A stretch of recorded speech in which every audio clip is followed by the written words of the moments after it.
கந்தனின் வீடுகளில் முதல் படை வீடு. திருப்பரங்குன்றம் 6 படை வீடுகளில் முதல் வீடு.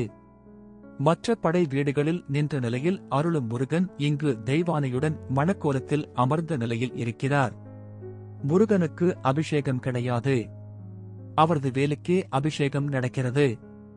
சூரனை வதம் செய்து முருகனுக்கு வெற்றி பரிசாக தேவேந்திரன் தன் மகள் தெய்வானையை மணம் முடித்து வைத்தார். இந்த விழா பங்குனி சுவாதி நட்சத்திரத்தன்று விமரிசையாக நடக்கிறது. பஞ்சாட்சர பாறை. சிவபூஜையின் போது தவறு செய்யும் முனிவர்களை சிறை பிடித்தது கர்க்கிமுனி என்ற பூதம். 1000 முனிவர்களை சிறை பிடித்து அவர்களை விழுங்க வேண்டும் என்பது அதன் நோக்கம். ஒரு வழியாக 999 முனிவர்கள் அகப்பட்டனர். இன்னும் ஒருவரை பிடிக்க பூதம் காத்திருந்தது. இந்த சமயத்தில் திருப்பரங்குன்றம் வந்தார் நக்கீரர். சரவண பொய்கையில் நீராடிய அவர் ஒரு ஆலமரத்தடியில் சிவபூஜை செய்தார். அந்த மரத்தின் இலைகள் காற்றில் உதிர்ந்தால் பறவையாகவும் நீரில் விழுந்தால் மீனாகவும் மாறிவிடும் தன்மை கொண்டவை. நக்கீரர் பூஜை செய்த நேரத்தில் ஆலிலை ஒன்று நீரில் பாதியும் தரையில் பாதியுமாக விழுந்தது.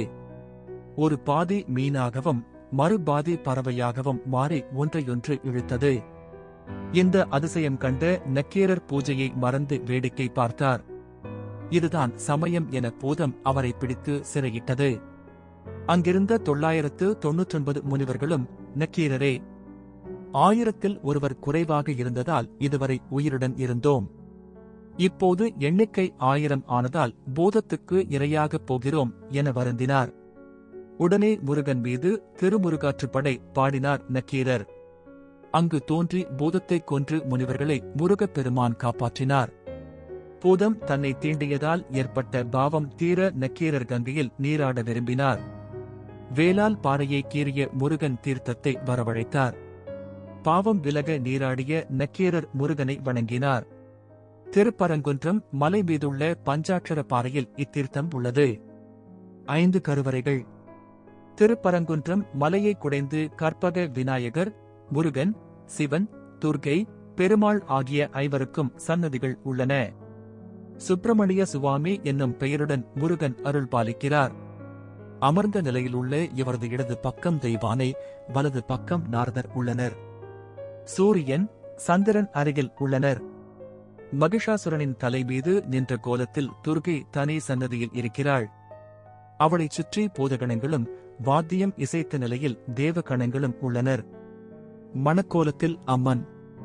முருகன் தெய்வானை திருமணம் செய்த தலம் திருப்பரங்குன்றம். இங்குள்ள ஆஸ்தான மண்டபத்தில் தெய்வானை முருகன் மணக்கோலம் சிற்பமாக செதுக்கப்பட்டுள்ளது. அதனடியில் நாயக்கர் கால கல்வெட்டு உள்ளது. அதில் தெய்வானை நாச்சியார் கல்யாணம் என குறிக்கப்பட்டுள்ளது. இந்த மண்டபத்தில் 48 தூண்கள் உள்ளன.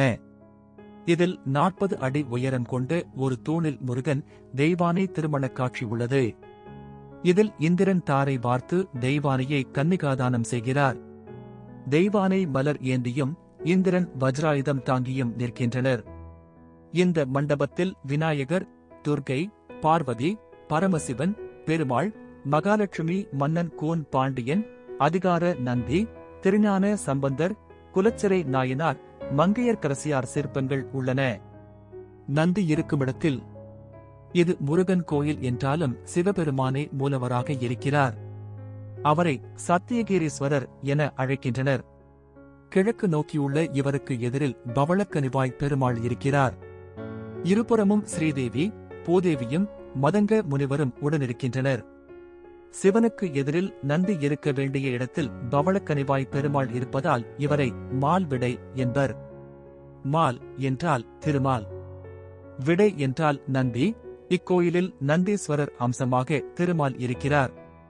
சத்தியகிரீஸ்வரருக்கு பின்புறச்சுவரில் சோமாஸ்கந்தர், சிவனும் பார்வதியும் முருகனுடன் சேர்ந்திருக்கும் கோலம் புடைப்புச் சிற்பம் உள்ளது. கரும்புடன் கணபதி. திருப்பரங்குன்றம் கருவறையில் தாமரை மலரில் அமர்ந்தபடி கற்பக விநாயகர் இருக்கிறார். கையில் அங்குசத்திற்கு பதிலாக கரும்பு ஏந்தியிருப்பது மாறுபட்ட அமைப்பாகும். தம்பி முருகனின் திருமணத்தில் பங்கேற்று மகிழ்ச்சியை வெளிப்படுத்தும் விதமாக கரும்புடன் காட்சி தருகிறார் விநாயகர். பேரனுடன் மகாராணி. திருப்பரங்குன்றம் கோயிலில் உள்ள ஆஸ்தான மண்டபத் தூணில் தெய்வானை திருமணக் கோல சிற்பம் உள்ளது.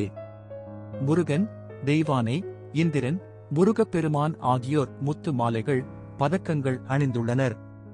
இதற்கு எதிரில் மகாராணி மங்கம்மாள், அவரது பேரன் விஜயரங்க சொக்கநாதருடன் கைகளை கூப்பி தரிசிக்கும் சிற்பம் உள்ளது. கைகளில் வளையல்களும் விரல்களில் மோதிரங்களும் தலையில் கொண்டையுடன் ராணியும் கைகூப்பிய நிலையில் பேரனான விஜயரங்க சொக்கநாதரும் உள்ளனர். திசைக்கு ஒரு காட்சி. திருப்பரங்குன்றம் மலைக்கு திருப்பரங்கிரி, சுமந்தவனம், பராசலர் தலம், விட்டணு துருவம், கந்த மாதனம், கந்த மலை, சத்தியகிரி, தென்பரங்குன்றம், தன்பரங்குன்றம், சுவாமிநாதபுரம், முதல் படை வீடு என பல பெயர்கள் உண்டு. மலையின் வடக்கு பகுதி கைலாயம் போலவும், கிழக்கு முகம் பெரும் பாறையாகவும், தெற்கில் பெரிய யானை படுத்திருப்பது போலவும், மேற்கில் சிவலிங்கம் போலவும் காட்சியளிக்கிறது. லட்சுமி தீர்த்தம் ஸ்ரீதடாகம் என்னும் பெயருடன் தெப்பக்குளம் திருப்பரங்குன்றத்தில் உள்ளது. லட்சுமி தீர்த்தம் என்றும் பெயருண்டு. பராந்தக நெருஞ்சடையன் சாமநாத போமனாகிய சாத்தன் கணபதி என்பவர் 8ஆம் நூற்றாண்டில் இந்த தெப்பக்குளத்தை வெட்டினார். இதன் அருகில் உள்ள விபூதி மடத்தில் விநாயகர், கருப்பண்ண சுவாமி, நாகர் சன்னதிகள் உள்ளன.